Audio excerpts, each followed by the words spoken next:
Hello? Hello? Yes. Hi, Sam. Yes. Yes, please. Yes. Let's start a meeting. Okay. Good. So, good afternoon. I think for all of you in the EU, it's good afternoon. So, and I would like to thank all of you for the opportunity in presenting this proposal of Switzerland and Ghana concerning the classification of e-waste within the framework of the Basel Convention, which is very much appreciated. My name is Sam Edukumi, and I'm representing the Ghana Environmental Protection Agency, and we'll also guide you through the webinar. So I'm the focal point for the Basel Convention. May I ask my other colleagues to also introduce themselves? But before they do that, in guiding you through this side event, we will have a question and answers block, of course. We are looking at forward to the discussion that will follow suit. So, may I ask Isabel to introduce herself? Isabel? Yes, hello, good afternoon, everybody. I'm Isabelle Baudrin, and I'm working at the Federal Office for the Environment in Switzerland in the Waste Division. Thank you, Isabel. Marco, please. Hello to everybody. My name is Marco Buletti.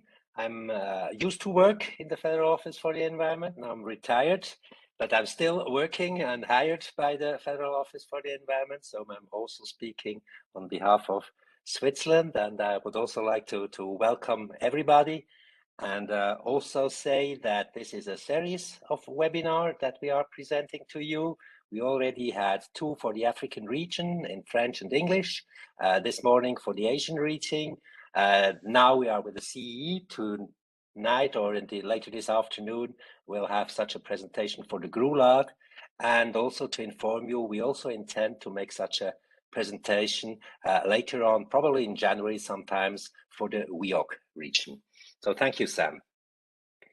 Yes, thank you so much, Marco, and elaborating on the various series of webinars that we intend to have, some we have already. So moving forward, can we have the first slide, the next slide, please?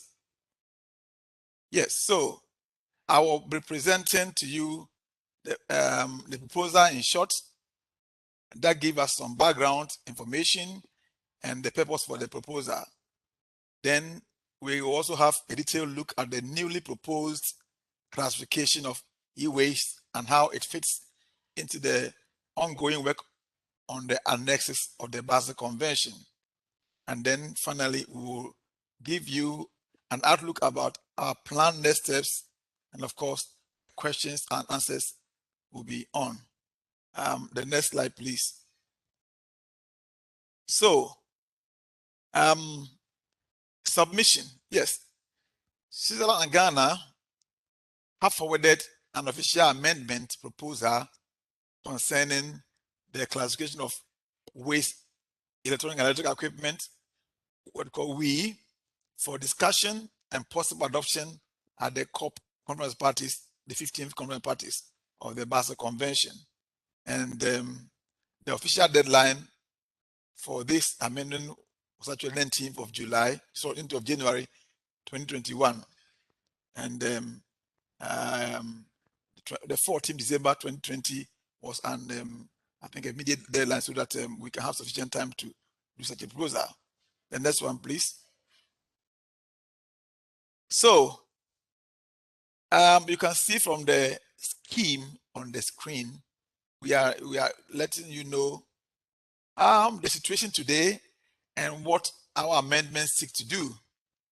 So today, as you can see from the slide, only e-waste characterized as hazardous under the Basel Convention is subject to the prior informed consent procedure, the PIC-procedure. And in case of export from the OECD countries to from OECD countries to non-OECD countries, the ban amendment also applies. And the transboundary movement of e-waste, which are not characterized as hazardous, take place without any notification, and thus there is no assurance that these waste will be treated in an environmentally sound manner. So with the amendment proposal of Ghana and Switzerland, the situation for e-waste characterized as hazardous under the Basel Convention will remain exactly the same as we have today, as you see. But what is new that any planned transboundary movement of e-waste which are not characterized as hazardous will also be subject to the PIC procedure, meaning the export, transit, and most importantly, import countries must give their consent to such movements. This will result in transparency and shall ensure environmental recovery with state-of-the-art treatment for all the e-waste moved transboundary. Next slide, please. So, the proposal in short, you can see that the Switzerland and Ghana are proposing a new entry on Annex II, which is called Categories of Waste Requiring Special Considerations of the Basel Convention for non-hazardous waste, electrical and electronic equipment, its components and consequences. And in addition, or as a consequence, it is proposed that we delete the re-entry in the B1110 in Annex 9 and reword the entry A1180 in Annex 8 of the Basel Convention. So the amendment proposal was officially submitted to the Convention Secretariat in December 2020. I think as we move on, you understand clearly what we mean. But those of you who have your text of convention, I think you can follow us alongside with it as well. The next slide, please. So we are now trying to look at the situation today again. So e-waste managed and treated in an ESM leads to the recovery of valuable materials. That's recovery of is sensible and environmentally worthwhile, right? Unfortunately, this is actually not the case worldwide, since whether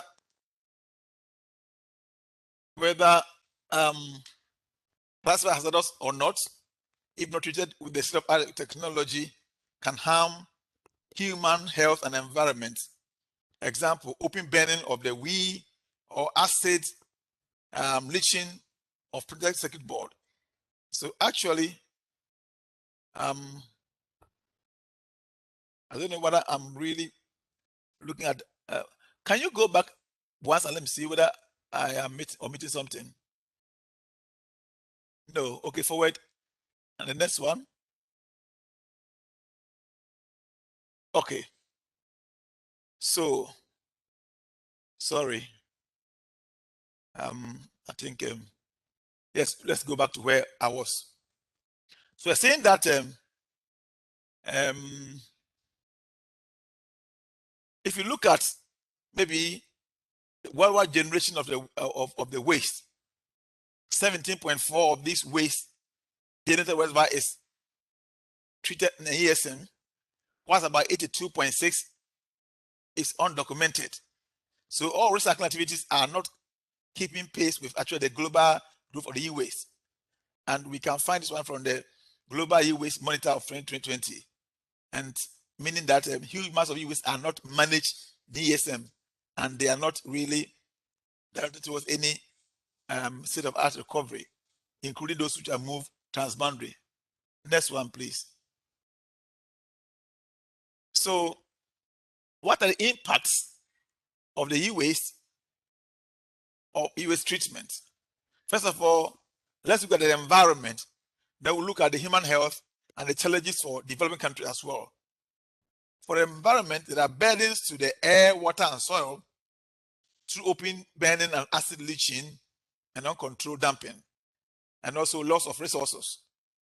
And regarding human health, there's inhalation of the incinerated residues, and then the ashes, and then absorption of heavy metals like lead, and also accidents occur because of unprotected workers, people who don't really use the PPEs, as we call them, and challenges in the African country in particular, countries like Ghana.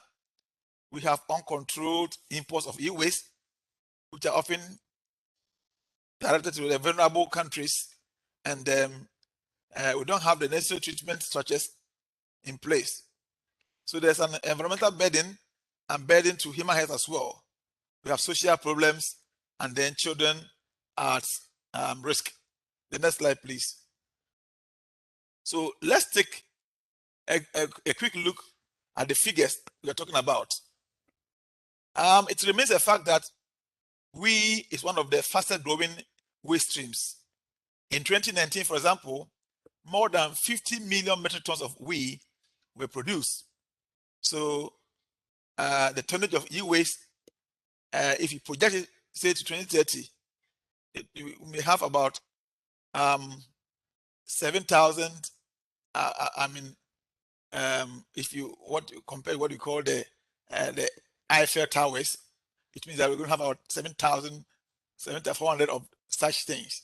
So in the EU, for example, 10.1 million tons of metric tons of WEEE, that is the electronic analytical equipment, were put on the market in 2015. I'm not talking about the waste, but the electrical analytical equipment. And worldwide, the production of the electrical equipment is not strongly growing every year. So it's still growing every year, and the rate lies actually between 3 to 5%, which is especially valid for consumers of the electronic and the electrical equipment. So if we can predict, what we say that around 75 million metric tons of e-waste will really accumulate. And the reason of this is very clear.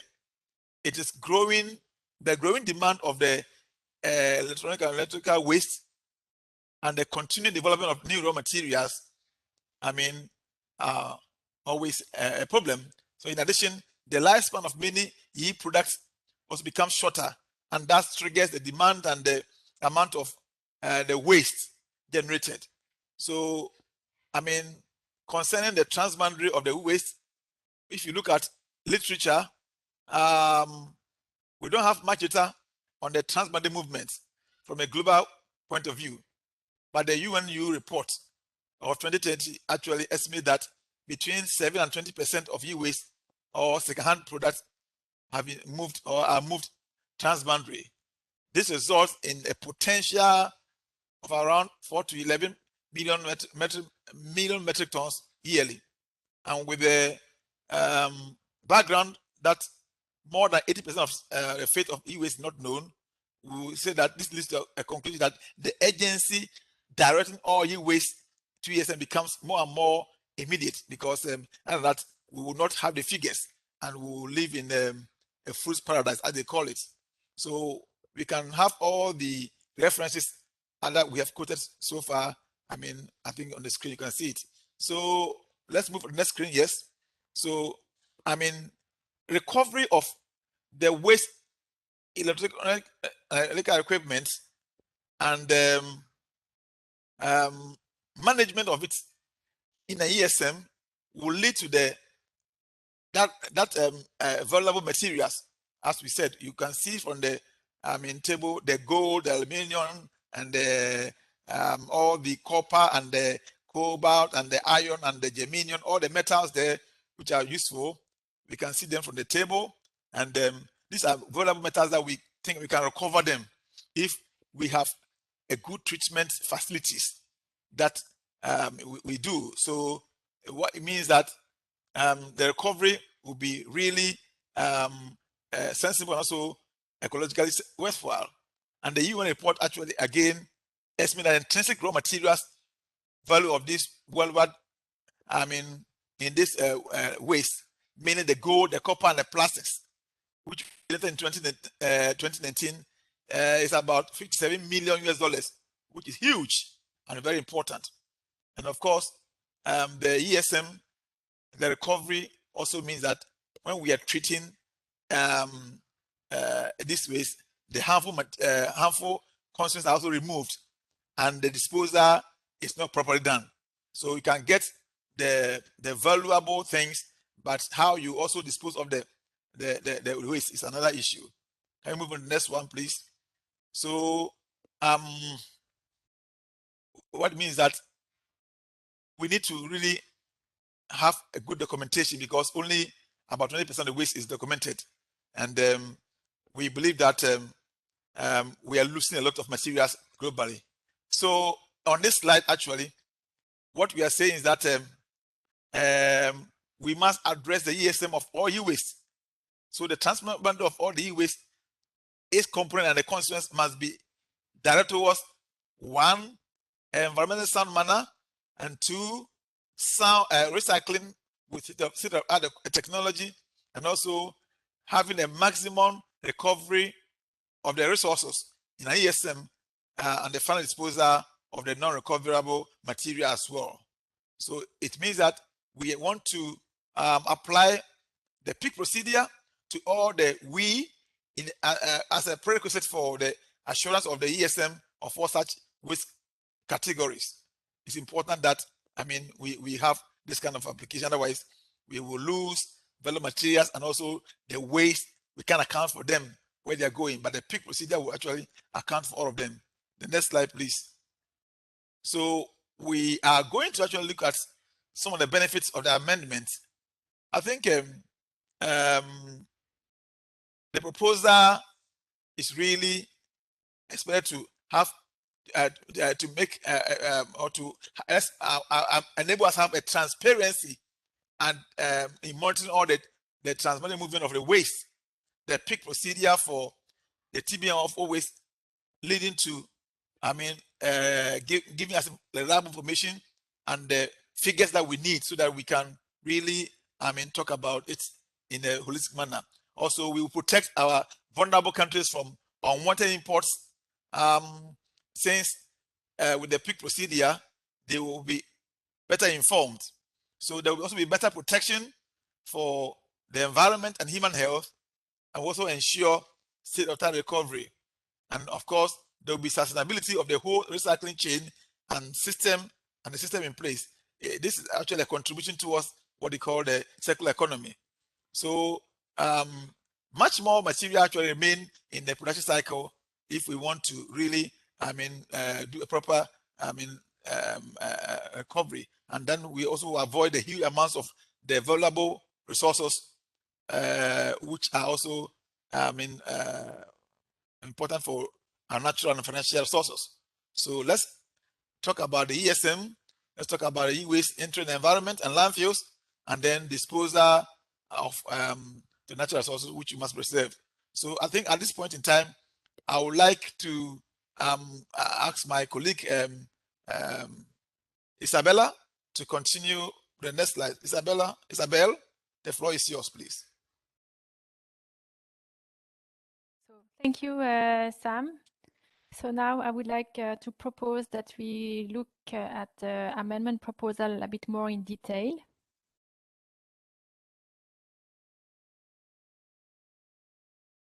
So today we already have 2 entries for e-waste in the Basel Convention, one on list A in Annex 8 as entry A1180 for hazardous e-waste, and one on list B in Annex 9 as entry B1110 for non-hazardous e-waste. For hazardous e-waste, the PIC procedure is mandatory, therefore transboundary movements are controlled and the ban amendment applies. For non-hazardous e-waste on list B, there is no PIC procedure. Thus, transboundary movements are not controlled and there is no monitoring and no transparency. Now I would like to go on the proposition. So the intention of this proposal, as said my colleague Sam before, is to introduce a new entry in Annex II covering all non-hazardous electronic waste and its components and constituents. As today, there would be 2 entries for e-waste in Basel Convention. One entry on list A in Annex 8 as A1180 for hazardous e-waste, and the proposal includes a rewarding of this entry. And there will be a new entry for non-hazardous e-waste on Annex II. The Annex II is for categories of waste requiring special consideration, and it will be the entry Y49 for non-hazardous e-waste with also a new wording. The entry B1110 for non-hazardous e-waste on List B in Annex IX will be deleted. Therefore, the new classification means that for hazardous e-waste, the PIC procedure is mandatory, so transboundary movements are controlled and the ban amendments applies, and this is the status quo. And for non-hazardous e-waste listed on Annex II, the PIC procedure would also be mandatory and transboundary movement would be controlled. And this will result in more transparency and monitoring. By a COP decision BC 146/16, the mandate of the expert working group of the review of annexes of the Basel Convention was extended to also review the e-waste entries B1110 in Annex IX for non-hazardous e-waste, as well as entry A1180 in Annex VIII for e-waste characterized as hazardous under the Convention. The Ghanaian Swiss proposal for amending Annex II of the Basel Convention picks up the proposed language developed by the expert working group. In January, the expert working group will have a meeting, and they will discuss the wording of both e-waste entries A1110 and B1180 and B1110. And we are looking forward to this further deliberation in reason of the proposal of Ghana and Switzerland, and it is important that there is a clear distinction between hazardous and non-hazardous e-waste. We will follow the results and pick up the wording prepared by the expert working group in our proposal. However, to be clear, the expert working group does not have a mandate to discuss the amendment proposal itself. So now I would like to, on the slides, you have, it's an information slide. You have the concrete proposal, and you have the new entry, Y49. I will let you have a look at it later. And then here you have also the entry A1180, and you have the proposal with the new wording. And finally, also as information, you have here the proposition of the deletion of the two entries, entry B1110 and also B4030, that is for used single-use cameras.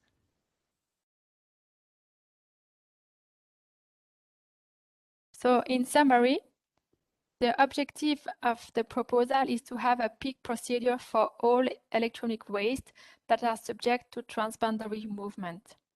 With a listing of electronic waste not classified as hazardous on Annex II, there will be no further discussion whether planned transboundary movement of electronic waste must be notified or not. The PIC procedure will apply to all transboundary movement of electronic waste. The proposal will also strengthen the transparency and monitoring of all electronic waste that are moved transboundary will be easier. The formalization of monitoring will also assist all countries to better ensure environmentally sound management of this waste and develop the necessary and adequate environmentally sound treatment recycling capacity, of course, including regional solutions. Further, the proposal increases the sustainability of the whole recycling chain with a more valuable recovery. Applying the required state-of-the-art technology will ensure a clearly higher recovery rate of the intrinsic value of electronic waste. With the introduction of the PIC procedure for all electronic waste, the situation for importers and exporters will be much clearer. There will it will contribute to legal clarity, and the enforcement will be facilitated, which will contribute to reduce illegal trade of electronic waste.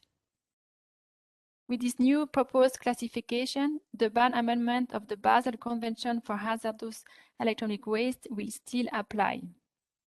And lastly, the proposal results in a better protection of the environment and human health, and it contributes to circular economy. We know that there are still some open challenges on the e-waste issue under the Basel Convention. And on these slides, you have the current state where further work will be needed. For example, there will further work needed on the waste and non-waste discussion. Also, the e-waste guideline should be finalized and finally adopted. And there are still discussion concerning the PIC procedure, and this will need further attention. In our view, the proposal of Ghana and Switzerland is a further step forward in the whole e-waste discussion. In connection with the amendment proposal, there are a few points which I would like to clearly state. It is important to know that the proposal has nothing to do with the discussion for differing between whether something is a waste or not a waste. The definition for making this distinction is laid down in Article 2 of the Convention itself. It must also clearly be stated that with this amendment proposal, nothing changes whether a specific e-waste is characterized as hazardous or non-hazardous. The definition whether something is characterized as hazardous is laid down in the Convention itself too. And there are discussions ongoing about the PIC procedure, often being cumbrous or badly implemented. Here, I would like also to clearly state that the amendment proposal has nothing to do with the process or the implementation of the tools of the PIC procedures. The PIC procedure is the same for each individual waste stream, and improvements must be handled in this overall context. So the purpose of the amendment proposal is solely making all transboundary movement of electronic waste subject to notification and the PIC procedures regardless whether characterized as hazardous or not. So what are the next steps? We will continue to disseminate and explain the amendment proposal. We are collecting comments and we are looking for broadening the support. And the amendment proposal will be discussed at the Open-Ended Working Group 12, which is planned in front of COP15. And further discussion and possible adoption of the amendment proposal will take place at COP15, which is scheduled in June 2022. So we thank you for your attention, and we hope that our arguments convince you, and we hope to welcome you by supporting the Ghana and Swiss proposal. Thank you. So thank you very much, Isabel, and colleagues, friends. I think as we indicated earlier on, we will now open the floor for your interventions in the areas of questions, asking for clarifications. Maybe you also have some comments or suggestions that you think we can take on board.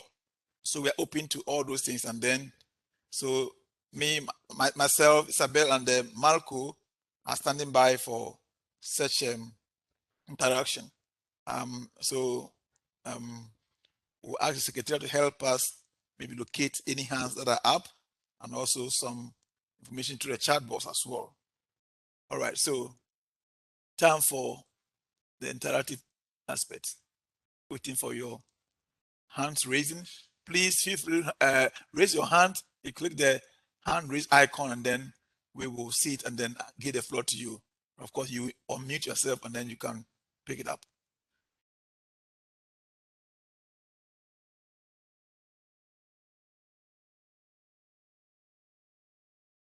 Leslie, any hands? For the moment, I don't see any hands. and no questions or comment in the chat. Great. I think I can see that there are other people aside the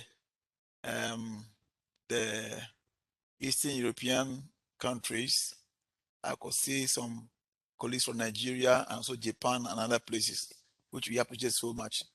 That shows that, yes, I think the Brian, hands up. Brian, the floor is yours. Kindly unmute yourself and then speak up. Thanks very much, Sammy. Thank you to you and Isabel for your presentation. I work with the Irish Competent Authority enforcing the waste shipment regulation. Yeah, just some comments. I think it's a really worthwhile proposal. I think it'd be particularly beneficial to, I think there's some confusion at the moment with some of the codes, particularly around how they're interpreted within Europe, because the current B1110 code does not apply. So I think it would be good from a reporting, from a statistical requirement. So I very much welcome the changes in that regard.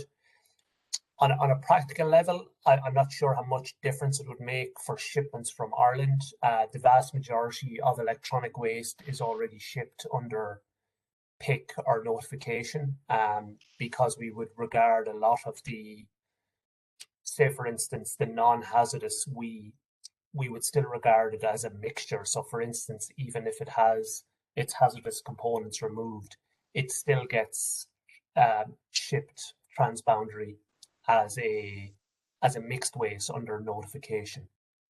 The only real exception to that are, for instance, non-hazardous components that would have been removed from the WEEE during a processing stage.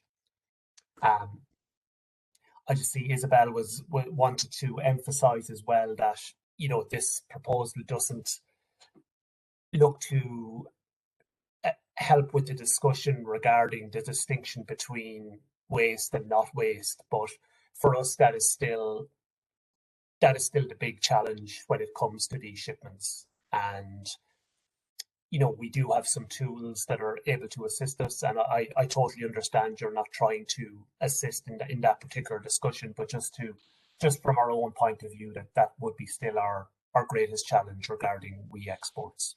And so yeah, thank you, and thank you again for your presentation. Thank you so much, Brian. I think this is very useful. Isabel and Marco, any initial comments? Brian, please, can you lower your hand? No problem. Yeah. Just short addition. Many thanks for these comments from Brian. And yes, indeed, it's also for us. It remains a big challenge, the distinction between waste and non-waste, and we are really looking forward to further discussions on it. So our proposal, as you said, it is really is a contribution to the whole discussion, and we look at it as a stepwise approach. So at least one issue could be solved with our amendment proposal, and then we really have to head for the still open points on the waste, non-waste discussion, the e-waste guidelines. So I completely agree with you that we have the same challenge. And the last thing I wanted to add, obviously in Ireland you have quite similar regulations as we have in Switzerland. In Switzerland, all e-waste are already under control if moved transboundary. So this is obviously something that we came to the same conclusion as Ireland, that it's the best way to move forward, to have all this e-waste under control. And only if there are specific fractions, there may be further discussions. Thank you. Thank you so much, Marco. Isabel, any additional comments? No, at the moment not, but thank you for this very valuable remark. Yes, thank you. I think, Brian, you have helped us in several ways, because if even a country like Ireland, I have seen the need to perhaps ask for a PIC procedure to cover all waste because of mixed tests here and there. that shows that it's high time that maybe we talk about the global, aspect as well, because that's what places like Ghana and other developed countries we also have issues. When the things are labeled as hazardous, you are not sure what the containers actually contain. You may have other things in it, but once it's also labeled non-hazardous, it means that you may not be able, perhaps it won't go through the notification, therefore you will not have the information. But if we really suspect that a lot of things are moved transboundary, which are really hazardous but labeled as non-hazardous, we need to cover all. That's why we think the proposal will be useful, so we can protect ourselves, our health, our children, our future, the environment as well. Thank you very much. Any other comments? Raise hand somewhere. Now I can see any. Leslie, any chat box? You have something in the chat box? The chat box? None as well. None. No raised hand and no questions in the chat. Does it mean that our friends are okay with our proposal and that they want to support? Comments are needed. Perhaps we can, because it's still undergoing the necessary changes, whatever. So we need your comments, we need your suggestions, so that we can, polish our work, so that it will be, readily acceptable by all at the COP15. Yes.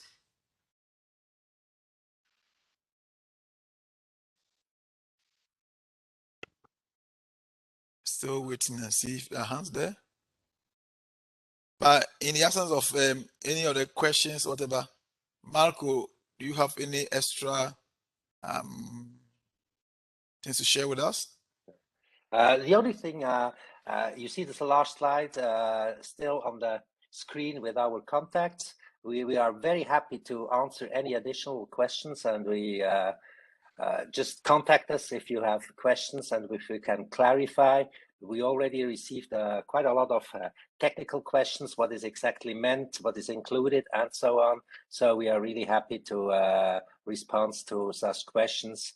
And the next thing is we are now really hoping and waiting for the January meeting of the expert working group on the annexes, and look to what conclusion they come, because they exactly do the job distinguish between hazardous and non-hazardous e-waste, and this will hopefully help us and assist us in having a clearer picture in the daily control. So that's all from my side, and last but not least, of course, thanks to the Secretariat, which is really helping us and assisting us in organizing all these webinars. So thank you from our side. Thank you. Thank you, Marco. Isabel, any words in addition? Thank you, Sam. No, I can only support what Marco said. So we are looking forward for your comments, and also thank you very much for the Secretariat for organizing this webinar. So let me ask the Secretariat, maybe Leslie or I think Juliet is also there. The work of the committee, or the sessional work on the amendment or the annexes.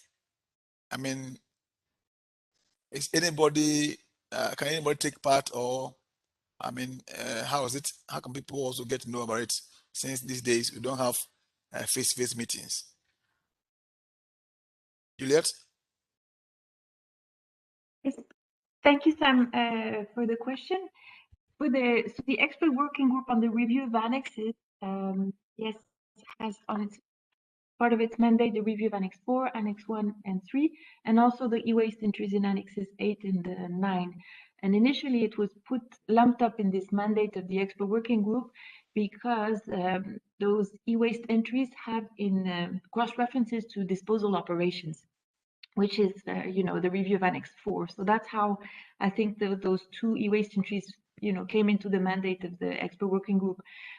But now the expert working group has developed one recommended option to amend the two e-waste entries, so in Annex 8 and 9, and it will further meet on the 13th of January to see whether it can lift a few brackets in its recommended option. And that will come to COP for information only, because any amendment proposal has to be put forward to COP by a party, right, or multiple parties, as Ghana and Switzerland are doing now.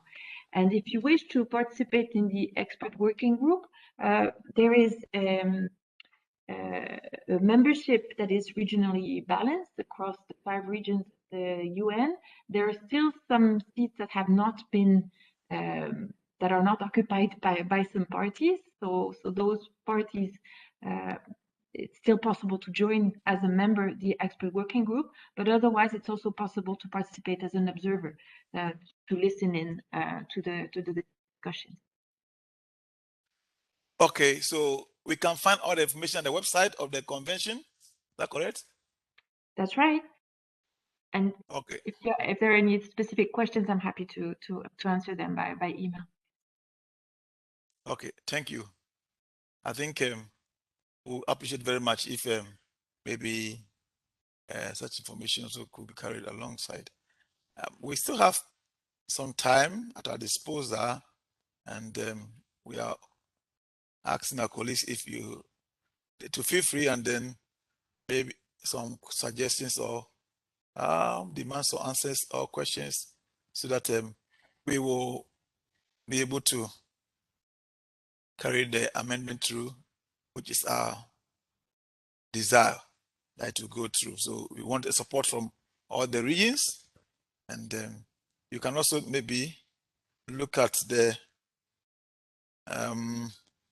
maybe apart from today, you can still contact us if you want to ask some questions. So the email addresses are on the screen, to myself, to Michelle, or the Swiss team made up of Michelle, Isabel, and then Marco.